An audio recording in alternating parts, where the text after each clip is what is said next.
আজ রথযাত্রা উপলক্ষে সকলকে জানাচ্ছি আমার আন্তরিক প্রীতি, শুভেচ্ছা ও অভিনন্দন। প্রভু জগন্নাথ দেবের পছন্দের একটি রেসিপি, তাই আজ আপনাদের সঙ্গে শেয়ার করে নেব। থাম্বনেল দেখে আপনারা হয়তো বুঝেই গেছেন আজ আপনাদের সঙ্গে কোন রেসিপিটি শেয়ার করে নেব। তাই আর দেরি না করে শুরু করছি আজকের রেসিপি। মুচমুচে রসালো খাজা খুব সহজভাবে কি করে আমরা বাড়িতে বানিয়ে নিতে পারি, আজ সেটাই আপনাদের সঙ্গে শেয়ার করতে যাচ্ছি। নমস্কার, আমি তন্দ্রা আর আপনারা দেখছেন আমার হেসেলে আজকের রেসিপি খাজা।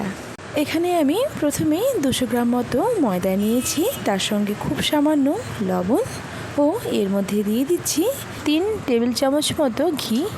এবার সমস্ত উপকরণ মিশিয়ে ময়াম দিয়ে নেব। আপনারা চাইলে এখানে ঘিয়ের পরিবর্তে তেল ব্যবহার করতে পারেন। আমি এরকম মুঠো করে নিয়ে দেখাচ্ছি। ময়ামটা কিন্তু খুব ভালোভাবে দেওয়া হয়েছে। এবার এর মধ্যেই আমি অল্প অল্প করে জল দিয়ে একটা ডো তৈরি করে নিচ্ছি। অল্প অল্প জল দিয়ে ডোটা তৈরি করে নিলে ডোটা নরম হয়ে যাওয়ারও ভয় থাকে না, তেমনি কিন্তু খাজাগুলো বেশ ভালো হয়। আচ্ছা, ডোটা আমার তৈরি হয়ে গেছে। এবার ঢেকে রেখে দিচ্ছি কিছুক্ষণের জন্য। আর ময়দার লেচিগুলোকে যেহেতু বেলে নিতে হবে, তাই একটি বোলের মধ্যে নিয়ে নিয়েছি কিছুটা পরিমাণ ময়দা ও এরই সঙ্গে সামান্য ঘি। এবার ঘি ও ময়দা একসঙ্গে ভালোভাবে মিশিয়ে আমি একটি মিশ্রণ বানিয়ে নিচ্ছি। এবার একটি পাত্রে চিনির শিরা তৈরি করে নেওয়ার জন্য মেপে 200 গ্রাম মতো নিয়ে নিচ্ছি চিনি।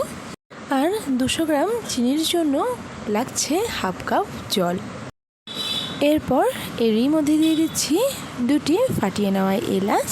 এবার গ্যাসের ফ্লেম হাইতে রেখে পাত্রটিকে বসিয়ে দিচ্ছি আর জাল করে একটি পাতলা চটচটে শিরা তৈরি করে নিচ্ছি। এবার চিনির শিরা জাল হতে হতে ময়দার ডোটা আমি আবারও একবার ভালোভাবে ঠেসে লেচি কেটে নিচ্ছি। ছোট ছোট লেচি কেটে আমি বলের মতো শেপ দিয়ে নিয়েছি। এবার রুটির মতো করে বেলে নিতে হবে।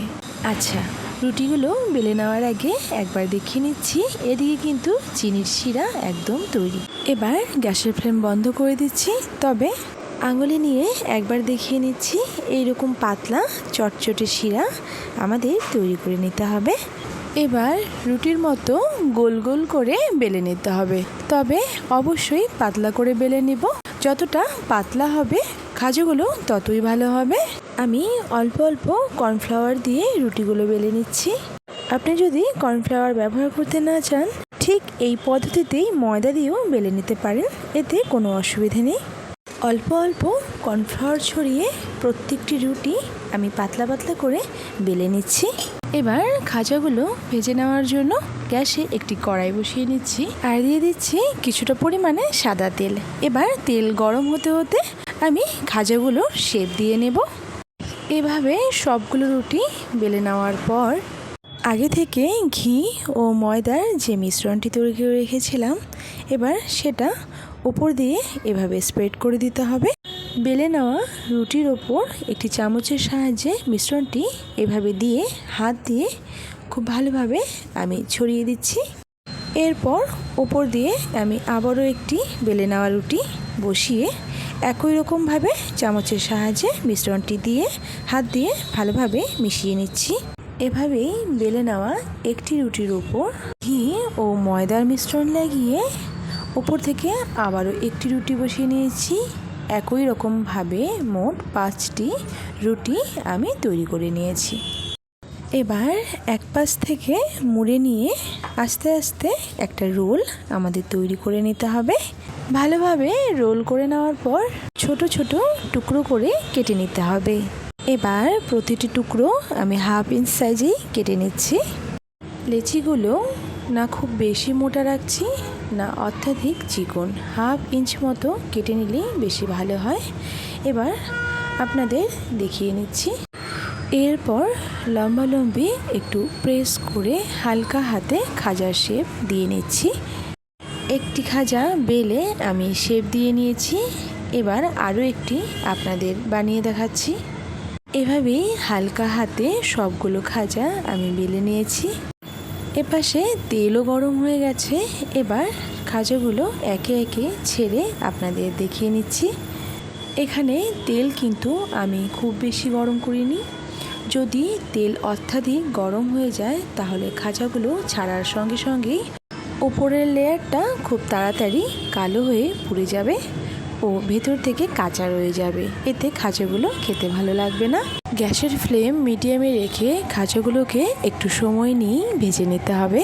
এভাবেই একটু সময় নিয়ে উল্টে পাল্টে খাজাগুলোকে আমি ভেজে নিচ্ছি। তাড়াহুড়ো করে গ্যাসের ফ্লেম কখনোই আঁচ বাড়িয়ে কিন্তু খাজাগুলোকে ভেজে নিতে যাবেন না, তাহলে খাজাগুলো নষ্ট হয়ে যাবে। খাজাগুলো আমার ভেজে নেওয়া হয়ে গেছে। এভাবেই একপাশে তেল ঝরিয়ে আমি খাজাগুলোকে তুলে নিচ্ছি। এভাবেই বাকি খাজাগুলোকেও ভেজে আমি তুলে নিচ্ছি। খাজার লেয়ারগুলো দেখে আপনারা হয়তো বুঝতেই পারছেন না খুব বেশি ভাজা হয়েছে না কম। এইরকমভাবেই খাজাগুলো ভেজে আমি তুলে নিচ্ছি। এবার বাকি খাজাগুলোকেও ভেজে নেওয়ার জন্য তেলের মধ্যে ছেড়ে দিচ্ছি।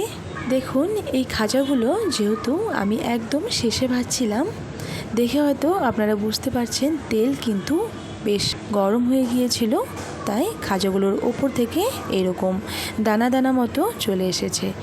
এতে কিন্তু খাজা খেতে ভালো হয় না, তাই আপনারা অবশ্যই চেষ্টা করবেন মিডিয়াম আঁচে খাজাগুলো ভেজে নেওয়ার। এবার ভেজে রাখা সবগুলো খাজা ছেড়ে দিচ্ছি আগে থেকে তৈরি করে রাখা চিনির শিরার ওপর। এবার সমস্ত খাজা দিয়ে দেওয়ার পর এপিট ওপিট খুব ভালোভাবে চিনির শিরা দিয়ে আমি মিশিয়ে নিচ্ছি। খুব বেশি সময় কিন্তু আমি চিনির শিরার মধ্যে খাজাগুলোকে রাখবো না। এভাবে চিনির শিরা ভালোভাবে মিশিয়ে নিয়ে কিছুক্ষণ রেখে আমি খাজাগুলোকে ছেঁকে তুলে নেব একটি পাত্রে। খাজা বানিয়ে নেওয়ার জন্য কিন্তু খুব একটা বেশি সময়ের প্রয়োজন হয় না। আপনারা চাইলে এইরকমভাবেও একবার খাজা বানিয়ে দেখে নিতে পারেন। আশা করছি ভালো লাগবে। সব সময় খাজা না খেলেও আমরা প্রায় সকলেই এই রথযাত্রার দিন চেষ্টা করি খাজা কিনে খাবার অথবা বানিয়ে নেওয়ার। তবে না কিনেও যদি ঘরোয়াভাবে এরকমভাবেই বাড়িতে বানিয়ে নিতে পারেন, আশা করছি আপনাদের ভালো লাগবে।